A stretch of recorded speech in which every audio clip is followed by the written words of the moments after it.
Qin Yichen membawa tangannya di punggungnya dan melihat ke kejauhan. Bapak Surgawi dan Ibu Pertiwi harus memiliki rasa hormat yang sama. Tetapi di neraka, pasti sangat sedikit yang memuji Ibu Ilena. Hal yang sama berlaku untuk Anda. Lalu, apa yang harus dilakukan? Anda miliki dengan apa yang disebut setan? Perbedaannya. Wajah Kasa berubah. Ini adalah penghujatan terhadap Tuhan. Ini sangat tidak menghormati dewa tertinggi lainnya, dan bahkan seluruh alam dewa. Kasa tidak berani mengambil kata-kata lagi. Beberapa kata bisa diucapkan oleh dewa tertinggi, tetapi dia tidak bisa. Hal ini membuat Kasa semakin curiga. Dewa tertinggi yang kuat ini, meskipun hanya seorang master, setia kepada Raja Dewa yang mana? Jika beberapa hari yang lalu, Kasa masih merasa bahwa Qin Yichen adalah penganut setan, tetapi fakta membuktikan sebaliknya. Dan jika Anda mengatakan bahwa Anda juga berdiri di sisi cahaya, apa yang saya katakan hari ini adalah penghujatan terhadap alam dewa. Bahkan Kasa sangat bingung. Apakah pemeriksaan diri dewa tertinggi yang agung ini? Dengan keberadaan yang begitu besar, mengapa repot-repot memikirkan pertanyaan-pertanyaan ini? Apakah Anda akan peduli tentang hal-hal yang miliaran semut dari terabaikan? Kasa tidak berani berbicara. Dia pikir ini tiruan Athena, Dewi Kebijaksanaan. Datang untuk membersihkan pikirannya. Kasa merasa bahwa pernyataan ini tidak sopan, tetapi dia tidak dapat menyangkalnya. Dan bahkan merasa bahwa sosok Qin Yichen menjadi lebih tinggi, dan kebijaksanaannya memabukkan. Kasa juga sama-samar merasa bahwa mengapa dia diam, dan bahkan secara bertahap setuju. Tampaknya karena dewa tertinggi ini semua memikirkan mereka. Bagus. Itu mereka. Meskipun dia adalah pemimpin cahaya di bidang Ye, dia sebenarnya tahu bahwa di mata dewa tertinggi, dia sebenarnya tidak berbeda dengan pengikutnya yang tak terhitung jumlahnya. Qin Yichen menggelengkan kepalanya. Segala sesuatu di dunia ini, termasuk kepercayaan Kasa dan kekuatan ilahi, tidak membuatnya merasakan kelainan apapun. Tetapi inilah yang membuatnya tidak bisa setuju. Setelah menghela nafas lega, Qin Yichen mengatakan kebenarannya. Apa yang Anda sebut keajaiban, terus terang, adalah seorang anak yang seharusnya menjadi anak biasa. Faktanya, dia hamil dengan darah Tuhan, dan lalu berjalan di langit. Tak terhitung kali lebih mudah daripada yang lain untuk menjadi dewa. Kemudian, ada dukungan yang lebih kuat, jadi itu dianggap sebagai keajaiban, yang membuat orang merasa seperti kehormatan yang tak tertandingi. Tapi apa yang kamu bicarakan hanyalah kekuatan anak dewa. Aku tidak menyangkal bahwa ini adalah kesempatan. Tetapi tidak peduli dewa mana itu. Apakah itu tuan atau dewa tertinggi. Itu tidak boleh dianggap sebagai bidak catur. Qin Yichen melihat ke belakang, menatap Kasa, dan berkata sambil tersenyum. Selain itu, bagaimana Anda menentukan bahwa setelah bangun, para dewa yang dikagumi itu benar-benar bahagia? Tidak bisa disangkal bahwa mereka memiliki kekuatan yang besar. Tapi untuk seorang anak, seperti Jelena, dia seharusnya bergantung pada ibunya sejak dia masih kecil. Dan diperlakukan sebagai penyihir olehmu seharusnya lebih buruk daripada anak-anak orang tua tunggal lainnya. Kamu mengikatnya di kayu salib.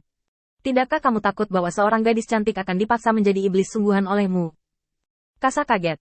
Mau tak mau dia memikirkan auman Elena dan sayap ajaib yang bermekaran di belakangnya. Tapi itu semua karena konspirasi Musar.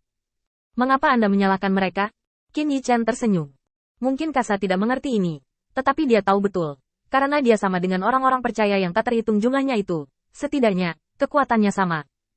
Kasa, angkat kepalamu dan lihatlah. Aku tidak menyangkal bahwa kekuatan dapat membawa banyak hal. Tetapi apakah itu benar-benar keajaiban yang membuat semua makhluk hidup iri dan terhormat? Mungkin Irina ketika dia masih kecil, dia tidak menginginkan kekuatan Musal. Dia hanya menginginkan hadiah orang tuanya. Mari kita lihat lebih dekat. Ibu Irina masih seorang santo dari generasi sebelumnya. Dia seharusnya lebih baik dari banyak orang. Tapi ini bukan sesuatu yang harus dicemburui dan membuat orang lain menjadi terhormat. Qin Yichen mengangkat kepalanya, dan awan melihat matahari. Cahaya ilahi mengembun menjadi cermin. Itu adalah seorang anak yang bermain dengan gembira di peternakan. Lihat, mereka tidak memiliki darah Tuhan, dan mereka tidak akan dikagumi sebagai dewa, tetapi mereka sangat bahagia. Orang tua mereka tidak sebagus Ibu Jelena dalam hal identitas. Mereka memiliki penggembala, anak tukang kayu, dan anak pemilik barbershop. Mereka adalah yang paling umum dan biasa di antara orang percaya, kan? Kasa diam-diam mengangguk. Dia juga dewa yang tinggi. Secara alami mengabaikan segalanya. Tetapi dia tampaknya telah mengabaikan. Ketika Qin Yichen melihat ini, dia tidak bisa menahan tawa. Tapi percaya atau tidak, di mata mereka, orang tua mereka adalah dewa yang lurus dan lurus. Orang tua mereka adalah dewa yang berdiri tegak. Kalimat ini membuat mata Kasa bergetar. Ini hanya senyum tipis, tanpa tekanan ilahi. Tetapi itu membuat Kasa merasa seperti hati yang lebih bergetar daripada kedatangan dewa tertinggi. Qin Yichen memandangi anak-anak yang bermain-main di peternakan. Itu tidak berbeda dengan masa kecilnya.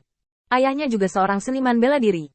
Dia adalah seorang seniman bela diri, yang membuat masa kecilnya lebih bahagia. Karena itu, dia merasa bahwa orang tuanya adalah dewa.